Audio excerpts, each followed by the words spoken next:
Erik, and I'm a project manager within my company, and I would like to start with a general remark.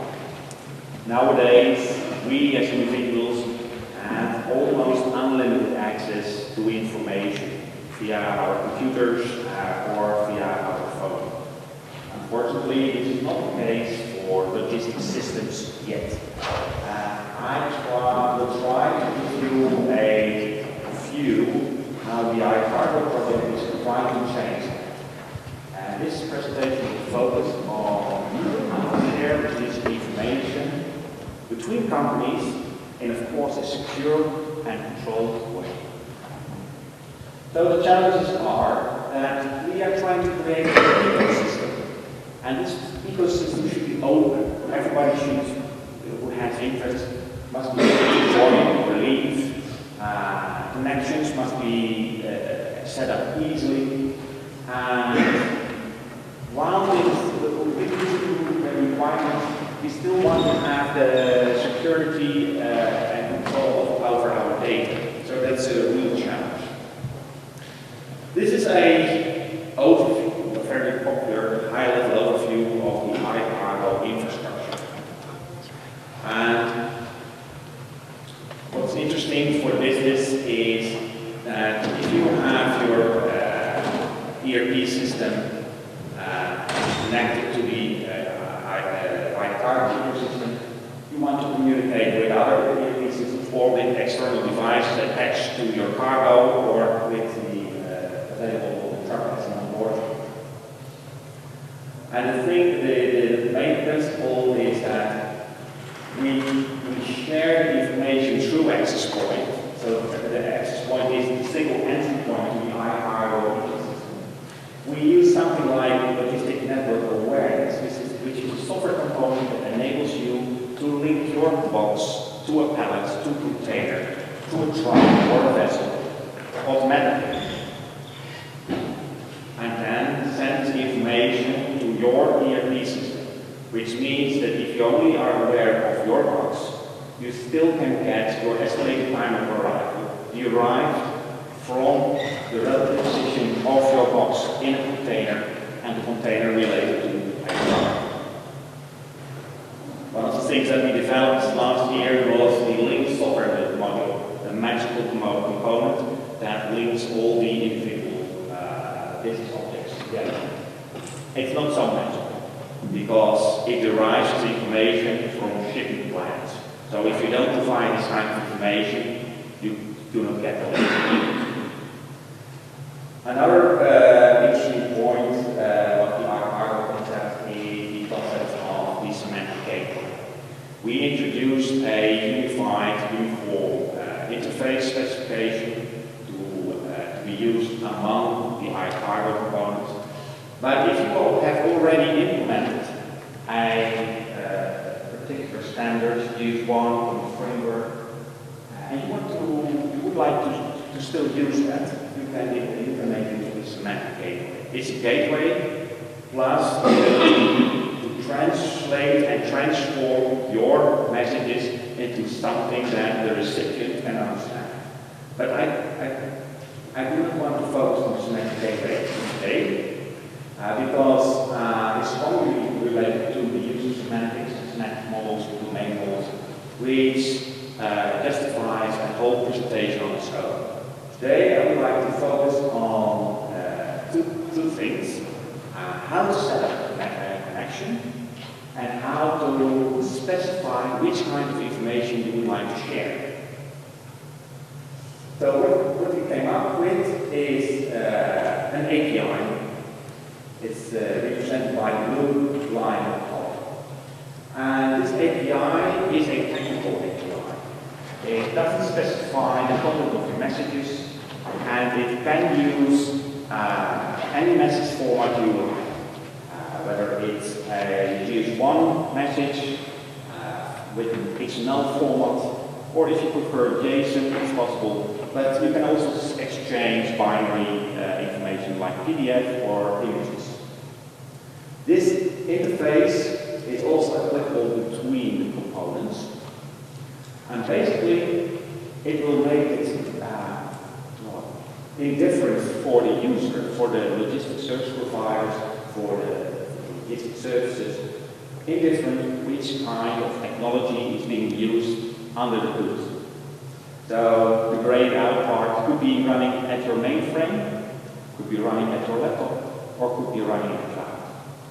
And the main design driver was it can be an inhomogeneous environment. So someone can implement his stuff in COBOL, Java, C#, whatever.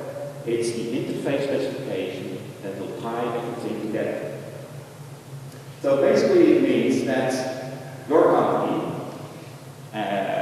your ERP services, transport management services, you presented as external services, talk with the rest of the world, or talk with your smart devices attached to your cargo or your truck through this interface.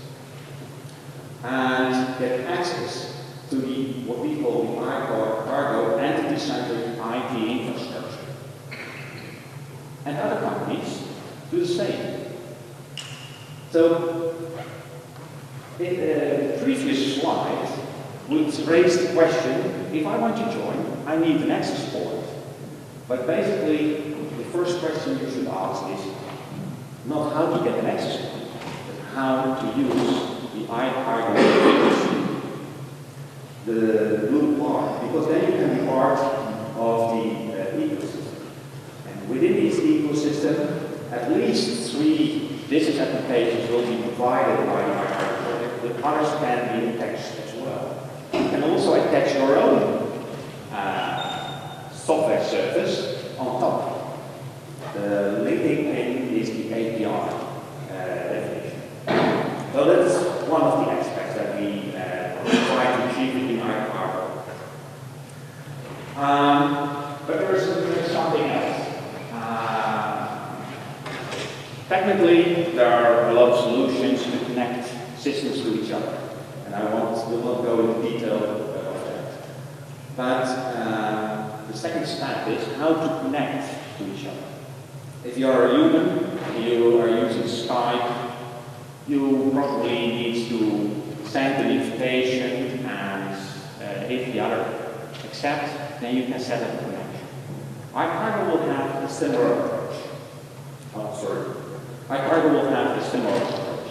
So you are not exposed to the whole world, but you will set up connections very specific on an initiative from a requester and a confirmation of the invite. So how does this work? For humans this works well. For systems we have to do a lot.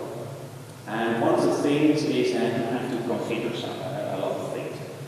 And this type of configuration with a lot of screens and a lot of technical data, we would like to try to avoid. We would like to automate it and take it to a more functional or business level. So it should be as easy as configuring your phone. And how does this look well? What do I mean with that? If I have selected a partner to share information with, I also have to specify which type of information I would like to share, which can be actual time of departure, which means with this information for a particular box concerning your partner could be made aware of it as soon as this information is available. So you can switch on a limited number, but business-related attributes, like the estimated time of arrival or the actual time of arrival. Or perhaps you also want to share the content of the goods or a description of the content. Could be useful for or mandatory for communication with customers. But perhaps not all your partners need to know that. It's up to you. And what we have foreseen is a concept, an electronic concept, an IT concept, where you can describe this not as a configuration, well technically it is, but at a functional level where you can easily switch on or switch off which data you want to share. So how does this work? First, you'll need a little description of yourself where you describe what type of company you are, you have to describe your business service descriptions and the description of the kind of business that you can provide can be used to find others. For instance, if you are a logistics service client, you can find a logistics service provider that can fulfill your needs. And we have a software component called the logistic chain composition, which acts like a small phone book. It displays the potential candidates you can do business with based on the type of cargo you want to transport. So after you have selected a company to cooperate with, the next thing that you need to do in our iCargo system is to set up a cooperation agreement. And the cooperation agreement is the profile, is the configuration where you state in one relation how you are going to communicate, what type of terminology you are going to use, your message formats, your message types, and which data you would like to share. You do this once, and when done, you can start sending orders, exchanging orders, and do the execution of the transport. Transport to cargo. Last year, I already introduced the cooperation agreement as a location where you also can describe how to set which kind of emission calculations you want and how to share this kind of information with your partners. So basically, the cooperation agreement is the second iCargo concept that I would like to mention today, which is currently, well, I wouldn't say it's missing, but it's not a common approach for setting up connections. But we think that this concept can help us to set up connections between companies more easily and fast. So, to wrap up my presentation, iCargo is about an API-driven development. It's not about building access points. It's about defining the API, a unified API.